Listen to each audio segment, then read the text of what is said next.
आरव वर्मा दिल्ली में रहने वाला एक फ्रीलांस डॉक्यूमेंट्री मेकर था। उसे पुरानी जगहों, भूतिया कहानियों और गुमनाम इतिहास में गहरी दिलचस्पी थी।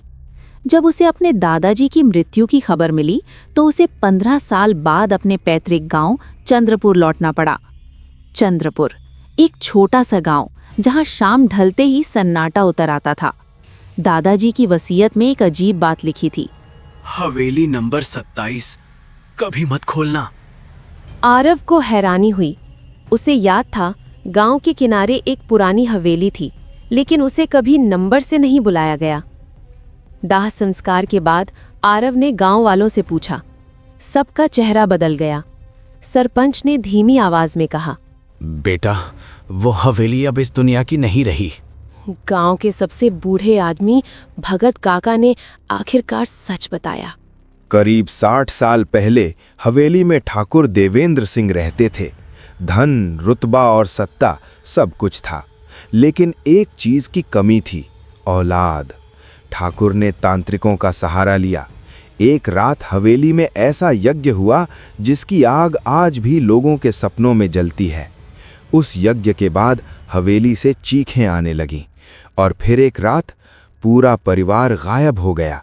सुबह हवेली के हर कमरे में खून था, लेकिन कोई लाश नहीं।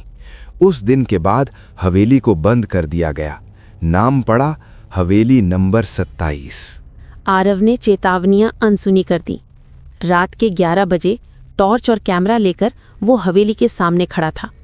दरवाज़ा खुद ब खुद खुल गया। अंदर जाते ही ठंडक ने उसके शरीर को जकड़ लिया। हवेली में दीवारों से फुसफुसाने की आवाज़ें आ रही थीं। कैमरे में रिकॉर्डिंग शुरू हुई। अचानक किसी ने उसका नाम पुकारा, आरव।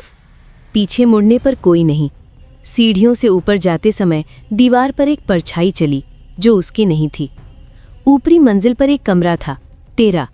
दरवाज़ा बंद था, लेकिन अंदर से किसी के रोने की आवाज़ आ रही थी।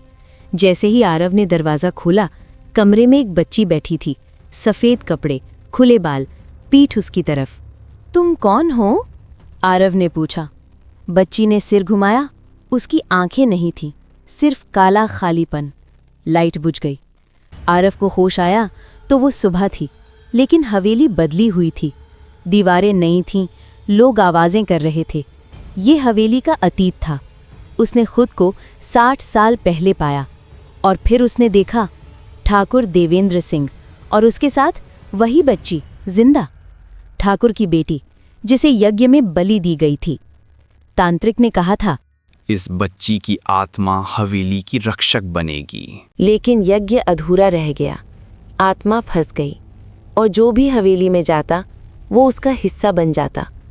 आरव समझ गया उसके दादाजी भी इसी हवेली में फंसे हुए हैं।